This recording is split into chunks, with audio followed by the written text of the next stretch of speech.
Title দেখে ভাইবেন না যে 2026 শুধু বিএনপির জন্য একটা দুঃস্বপ্নের বছর হবে। 2026 ফ্যাসি বিরোধী সবার জন্য দুঃস্বপ্নের বছর হইতে পারে। আর এই দুঃস্বপ্নে পতিত করার দায় আমাদের সবার কম বেশি থাকলেও মাস্টার অফ দ্য সেরিমনি হবে বিএনপি, আমাদের প্রিয় বিএনপি। কেন সেটা আলাপ করে নি। বিএনপি আমার খুব পছন্দের দল। আর হাসিনার ফ্যাসিস্ট আগ্রাসন থেকে সবচেয়ে বেশি মাইর খেয়া কিচ্ছু করতে না পারার দল হইল বিএনপি। এরা মার খেয়েছে ছাত্রদের কারণে, আজকে তাদের জীবন বাঁচাইতে পারছে। দেখেন রিজভি ভাই কি বলে। ভেঙে বিশেষ করে স্কুল কলেজের মাসুম বাচ্চারা নিজেদের জীবন দিয়ে রক্ত ঝরিয়ে আমাদের কাছকে মুক্ত করেছে, গোটা জাতিকে মুক্ত করেছে। আমি আজকে সেই সমস্ত মাসুম বাচ্চা, স্কুল কলেজের সে সমস্ত ছাত্র ছাত্রীদের যাদের শহীদি আত্মত্যাগের মধ্যে দিয়ে আজকে গোটা জাতি মুক্তি লাভ করেছে এক ভয়ঙ্কর ফ্যাসিবাদ থেকে, সেই সব শহীদদের প্রতি আমার গভীর শ্রদ্ধা জানাচ্ছি। আমি শ্রদ্ধা জানাচ্ছি যারা পঙ্গুত্ব বরণ করেছে, যাদের চোখ চলে গেছে, যাদের পা চলে গেছে, আমি তাদের প্রতিও শ্রদ্ধা জ্ঞাপন করছি। আর পাশাপাশি আমি একটু বলতে চাই, সারা বাংলাদেশের আজকে গণতন্ত্রের যে বিজয় হয়েছে, এইটা আমাদেরকে, এই উল্লাসকে আমাদেরকে সংহত করতে হবে। আর যখন হাসিনা ছাত্রদের হাতে জয় বাংলা হইল, তখন বাইর হইয়া বাঘের মতো গর্জন করা এই দলের নাম হইতেছে বিএনপি। যারা এদের জীবন বাঁচাইলো, যাদের জন্য খালেদা জিয়া আজকে তার ছেলের বাসায়, যাদের আত্মত্যাগে আজকে বিএনপির নেতাদের এত লম্ফজম্প, তারাই নাকি আবার আন্দোলনের মূল মাস্টার মাইন্ড। বাংলাদেশের মানুষকে 16 বছর ফ্যাসিবাদের থেকে বাঁচানোর কি করছে বিএনপি? বাঁচাইতে পারছে? তো বিএনপির কাছে আমার প্রশ্ন, আপনারা যদি আন্দোলনের মাস্টার মাইন্ড হবেন, তাহলে আপনাদের 31 দফার একটা দফাতেও এই জুলাই আগস্ট বিপ্লবের আন্দোলনের শহীদদের আহতদের নিয়ে কোনো দফা নাই কেন? 1971-এর মুক্তিযোদ্ধাদের নিয়ে তো 21 নম্বর দফা আছে। তাদের তালিকা করবেন, স্বীকৃতি দেবেন। 2024-এর স্বীকৃতি কোথায়? তাদের পুনর্বাসন কোথায়? ভুলে যান না, এটা আপনাদের 2001-2006-এর অ্যানালগ দেশ না, এটা প্রযুক্তির বিশ্ব। নির্লজ্জভাবে আন্দোলনের ক্রেডিট নেবেন, আবার এইভাবে ধরা খাইবেন, আবার ক্ষমতায়ও যাইবেন। এত খাইতে চান কেন বাবারা? খাইবেন ভালো কথা, খাওয়ার জন্য তো চাষাবাদ করা লাগে। ছাত্রদের কি হালের বলদ পাইছেন যে তাদের ময়দা খেতে চাষ কইরা ক্ষমতা যাওয়ার স্বপ্ন দেখবেন? এই স্বপ্ন আপনার স্বপ্নদোষ হবে 2026 সালে। 2026 বাংলাদেশের জন্য খুবই জটিল, খুবই কঠিন, খুবই অনিশ্চিত একটা বছর হবে।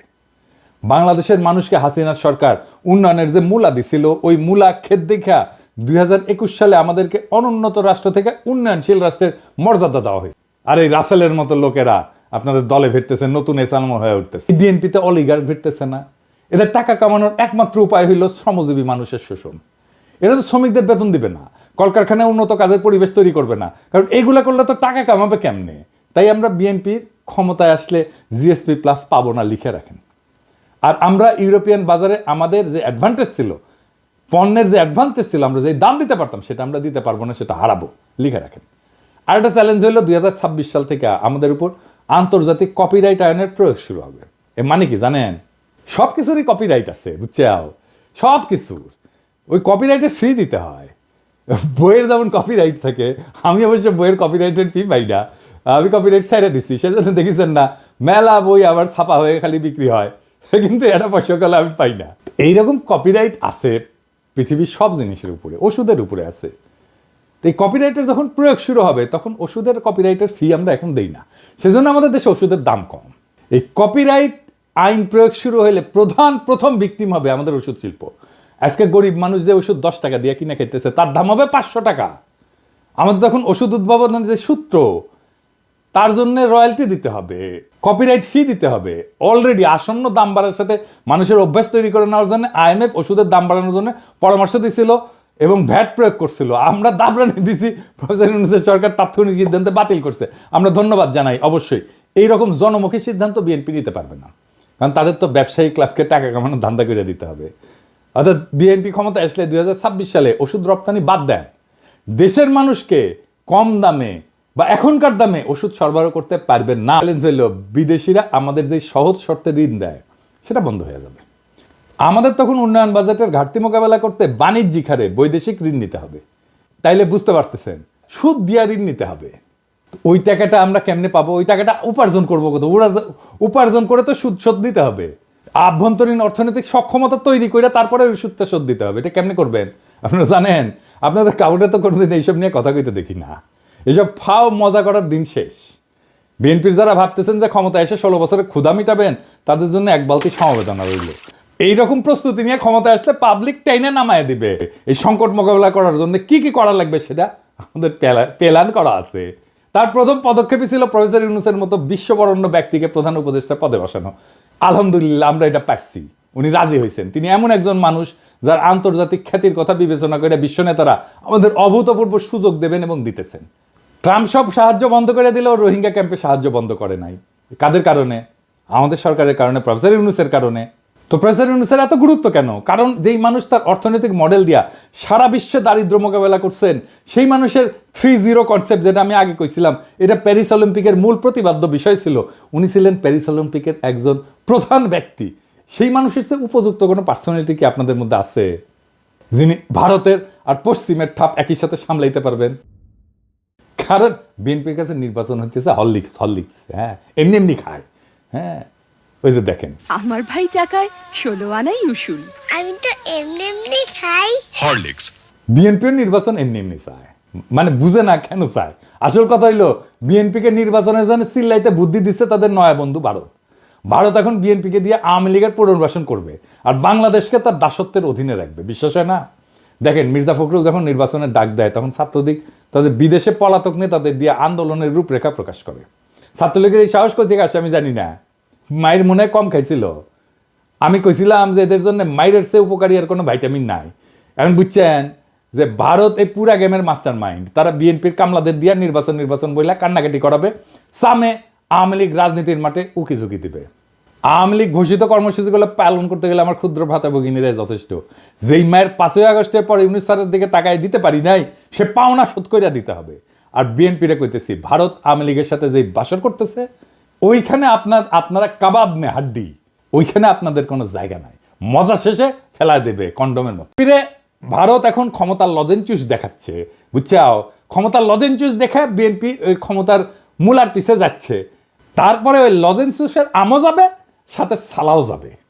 কেমনে বিএনপিকে ভারত ফেলাই দেবে ক্ষমতা দেখে শুনবেন, প্ল্যানিং শুনেন আমার কাছে। 2026-এর চ্যালেঞ্জ মোকাবেলা করা বিএনপির পক্ষে সম্ভব না। এটা আমার মতো মূর্খ মানুষ বুঝলে ভারত তো অনেক আগে থেকে জেনে আছে। যখন বিএনপি দেশের অর্থনীতি নিয়ে ঝামেলায় পড়বে, তখনই শুরু হবে বিক্ষোভ আন্দোলন। এই আন্দোলন হবে একেবারে তৃণমূল থেকে। মানুষ খাইতে পারবে না তো, চাকরি থাকবে না তো, মানুষ দলে দলে রাস্তায় নেমে আসবে তো। লগি বৈঠা নিয়ে আওয়ামী লীগ কি তাণ্ডব করেছিল মনে আছে না? এখন যে পুলিশ আছে, পুলিশে পুরো তো হাসিনা। পুলিশ চুপ করে দাঁড়িয়ে থাকবে। 1/11-এর টাইমে যেমন আসিল ওই মির্জাফরের সেনাবাহিনীর মতো। ছাত্রলীগ যুবলীগ গর্ত থেকে উঠায় আন্দোলনে জয়েন দেবে, আর আমার হাসিও টুপ কইরা ঢুকা পড়বে। আন্তর্জাতিক চাপের কাছে তখন নত জানো বিএনপি, দেশীয় আন্দোলনে দিশেহারা বিএনপি তখন আওয়ামী লীগের সাথে আতত কইরা পলাবে, আওয়ামী লীগ যেমন পলাইছিল। আর দেশে ফিরে আসবে সেই ভয়ঙ্কর ফ্যাসিবাদ, আবার সেই ভারতীয় আধিপত্যবাদ, যা কায়রা নিছিল আমাদের জীবনের 16টা বছর। সেই আবু সাইদ মুগ্ধ ওয়াসিমদের রক্ত শুকানোর আগেই যেই দল নির্বাচন কইরা মুখে ফেনা তুলে ফেলাইতেছে, তারা আর যাই হোক দায়িত্ব নিতে পারবে না। আপনাদের রিকমেন্ড করা যত লোক অন্তর্বর্তীকালীন সরকারে আছে, তাদের পারফরমেন্স দেখে আপনাদের দক্ষতা আমাদের কাছে পরিষ্কার। স্বরাষ্ট্র উপদেষ্টা কার রিকমেন্ডেশনে জানেন? বিএনপির। শিক্ষা উপদেষ্টা কার? বলছিলাম তো, বিএনপি। এই খারাস বিদেশে কোনো অনুষ্ঠানে যায় না। 5ই আগস্টের পর বাংলাদেশের শিক্ষাঙ্গনে সবচেয়ে বেশি ঝামেলা হয়েছে। ছাত্ররা আন্দোলন করছে তাদের অধিকারের জন্য, আর আওয়ামী লীগ তাদের ন্যায্য অধিকারের আন্দোলনের নাম দিছে সন্ত্রাসী কর্মকাণ্ড। প্রফেসর ইউনূস দায়িত্ব আসার পর সবার আগে উচিত ছিল বিদেশি সহযোগীদের কাছে শিক্ষাঙ্গনের স্বাভাবিক পরিস্থিতি তুলে ধরা এবং সকল দ্বন্দ্বের সমাধান করা। তা না কইরা তিনি তার ডায়াপার সামলানোর অপারগতার কথা বইলা বিদেশে যাইতেছেন না। আপনি কি ভাবছেন স্যার আমরা বুঝি না? আপনি তো বিএনপির পরামর্শে আসছেন। ইউনূস স্যারের সরকারের ভাবমূর্তির জন্য কাজ করলে তো আপনার আসল লক্ষ্য পূরণ হবে না। বিএনপির 31 দফা দেখে তো মনে হয়েছে তারা শিক্ষাঙ্গনের সমস্যাটাই বুঝেন নাই। বুঝলে তো আর বই বিতরণ, শিক্ষাঙ্গনের বিরোধ, এইগুলোর সমাধান আগে থেকেই করতেন। ছাত্র সংসদ নির্বাচনগুলোর কথা বলছি, বিশ্ববিদ্যালয়গুলোতে বিএনপি বাগড়া দিচ্ছে, ছাত্রদল বাগড়া দিচ্ছে। কেন? কারণ ছাত্রদল জিততে পারবে না বড় বড় বিশ্ববিদ্যালয়গুলোতে। আপনার তো নিজের স্বার্থ ছাড়া আর কিছু বুঝেন না। নিজের খুবই সংকীর্ণ স্বার্থ, ছাত্রদের স্বার্থ তো আপনাদের কাছে নাই। তাহলে তো আপনারা সংসদ নির্বাচনের কথা মাইনে নিতেন। করতে চাচ্ছেন না কেন সংসদ নির্বাচন? বাগড়া দিচ্ছে কেন ছাত্রদল? তার মানে তো আপনারা পারবেন না, এটা হারে যাবেন। হারবেন যে জন্য, সেই জন্য আপনি ছাত্র সংসদ নির্বাচন হইতে দিবেন না। নির্বাচন করছেন, ম্যান্ডেট করছেন, গণপরিষদের নির্বাচন করেন, আমরা সবাই বলতেছি। সেটা তো করবেন না। কারণ ওখানে নতুন সংবিধান বানাইতে হবে, সেটা তো করতে চাচ্ছেন না। গণপরিষদের নির্বাচন করেন, ম্যান্ডেট নেন, আপনারাই করেন, আপনারাই আসেন, সেটা করবেন না। যারা বিপ্লব করলো, যারা দেশটাকে রক্ষা করলো রক্ত দিয়া, তাদের প্রতি আপনাদের পর্বত প্রমাণ ঘৃণা, শত্রু বানায় ফেলছেন তাদেরকে। আপনার 31 দফা দিচ্ছেন, এটা নিয়ে একটা ভিডিও দিব, দাঁড়ান, দিতেছিলাম না নেহায়ত মায়া করে, এতদিনের রাজপথের সহযোদ্ধা কেমনে কঠোর কথা কই। কিন্তু আপনারা এমনভাবে অন্তর্বর্তীকালীন সরকারের উপর ঝেপে পড়েছেন যে না দিয়া তো উপায় নাই। 71 টিভিতে যাইয়া রুমিন ফারানা এই 71 টিভির দুর্বৃত্ত আওয়ামী ফ্যাসিস্ট এনা বলার, সে একটা বদমাইশের সাথে বৈশা কেমনে শফিকের সাথে কথা বলে শুনেন।